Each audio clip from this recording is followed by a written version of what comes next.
Hello food hunters, welcome back. చాలా రోజులైంది ఒక కుకింగ్ వీడియో పెట్టి. So let's get in to the cooking video. ఈరోజు నేను చేయబోయేది గోంగూర చికెన్ పులావ్.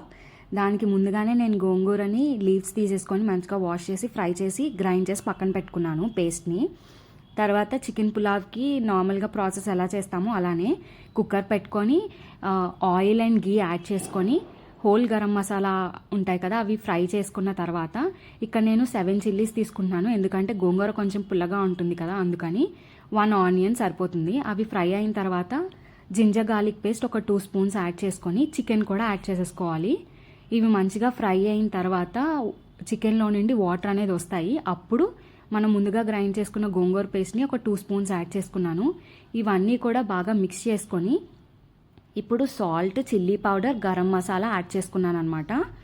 ఇవి మంచిగా మిక్స్ చేసేసి నేను హాఫ్ అన్ అవర్ ముందే సోక్ చేసి పెట్టుకున్న రైస్ని యాడ్ చేసుకున్నా. ఇది నార్మల్ రైసే. 1 కప్ ఆఫ్ రైస్కి 1/3 కప్ ఆఫ్ వాటర్ యాడ్ చేసుకొని కొత్తిమీర కూడా యాడ్ చేసి సాల్ట్ అనేది అడ్జస్ట్ చేసేసుకొని 3 విజిల్స్ వరకు పెట్టుకున్నాను. అంతే, మన వేడి వేడి గోంగూర చికెన్ పులావ్ రెడీ. చాలా అంటే చాలా బాగా కుదిరింది. ఫస్ట్ టైమే చేశాను నేను కూడా, బట్ చాలా బాగా వచ్చింది. That's it for this video.